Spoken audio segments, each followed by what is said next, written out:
Como eu sei que vocês gostam de uma história um pouco polêmica, eu vou contar uma história sobre o meu bisavô, que foi preso por ser japonês. Roda a vinheta.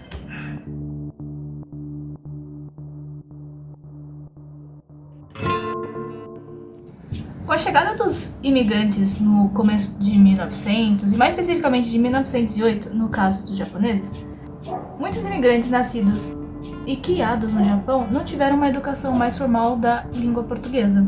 Assim como outras muitas nacionalidades que vieram para cá pro Brasil tentar ganhar vida, como alemães, italianos, todo mundo que resolveu tentar vir aqui para este país. Em 1920 foi promulgada uma lei em que as escolas não poderiam ensinar língua estrangeira para crianças menores de 10 anos. Mas sei lá, imagina você, nos dias de hoje, indo para algum lugar e que você só fala português. Aí o governo desse país resolve falar: todos os estrangeiros têm que falar, sei lá, húngaro. Imagina que você se migrou para a Hungria. E você tem que falar só húngaro. Tipo, você não tem nenhuma base teórica de húngaro. Você não consegue se comunicar com ninguém a não ser as pessoas com quem você fala. Português, no caso. Então é meio difícil, né? Você conseguir, por exemplo, entender alguma coisa da escola ou da faculdade ou qualquer coisa do tipo que não seja em português, que é a única língua que você fala. Agora, coloca isso no contexto das pessoas que imigraram pra cá. Elas não entendiam absolutamente nada e não era nem possível estudar sobre a sua própria língua, porque você não tinha nem base teórica para aprender. Essa era uma realidade dos imigrantes da época.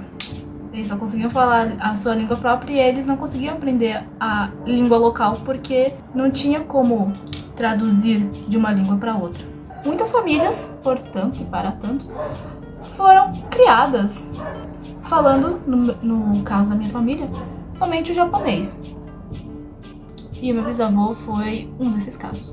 Ele já veio adulto pro Brasil, então aprender português era meio difícil pra ele, né? Ele não tinha nenhum estudo formal da língua. No caso do meu avô, o filho dele, foi bem tranquilo de aprender a língua porque ele veio com mais ou menos uns 10 anos, né? E já tinha escola para estrangeiro na época porque era por volta de 1944. Teve 24 anos de diferença pro Brasil, no caso, né, se adaptar aos estrangeiros que estavam vindo pra cá. E como era a Segunda Guerra Mundial, havia aquele medo de que houvesse espiões japoneses infiltrados no governo brasileiro para falar sobre os planos e o que estava acontecendo dentro do Brasil para o governo japonês. Vale lembrar bastante que, como muitas pessoas, no caso a maioria, não falavam japonês, era como se fosse um código. Isso significa que falar japonês era terminantemente proibido no Brasil todo. Mas, gente, como é que você vai falar uma outra língua se você só sabe uma única língua? E se você só aprendeu uma única língua? Agora sim, aí depois de contextualizar, vamos para a história propriamente dita. Meu avô tava lá no trem, no interior paulista, indo de uma cidade a outra. Eu não lembro quais eram as cidades, mas eu lembro que ele estava indo de uma cidade a outra. E no meio do caminho, nesse trem no caso também, ele encontrou um amigo. E os dois ficaram conversando o caminho todo. Ou pelo menos uma parte desse caminho. Só que por serem amigos, a conversa foi ficando cada vez mais animada, né? Quando a conversa fica mais animada, o que acontece? A gente fala mais alto. E eles acabaram chamando muita atenção das pessoas que estavam em volta. A maioria não era japonês. Então eles não estavam entendendo absolutamente nada do que eles estavam falando. De tanta atenção que eles chamaram, eles acabaram sendo presos na próxima estação que o trem teria feito uma parada. Pra vocês terem uma ideia do quão rápido que foi o encarceramento deles, eles não puderam nem contatar a família. Foi muito rápido. E a viagem, que supostamente duraria 2 dias, acabou durando 2 semanas. O medo era tanto que eles foram parar no DOPS. Pra quem não sabe, o DOPS é o Departamento de Ordem e Política Social, que ficava a uns 500 quilômetros de onde eles estavam. O DOPS fica aqui em São Paulo, ou pelo menos ficava, né, porque ele fechou.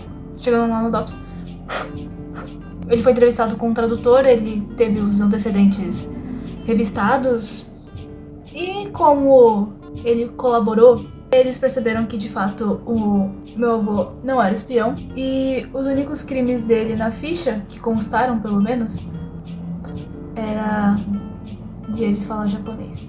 É muito esquisito pensar como os valores mudam de uma época para outra. Hoje, ninguém fala mais disso.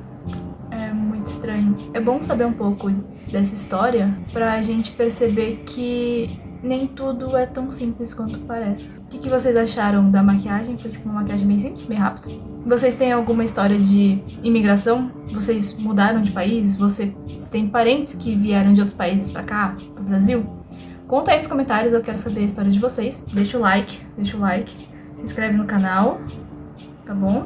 Por favor, Tia Aline agradece. E eu vejo vocês na próxima. Compartilha com os amiguinhos também. Tchau!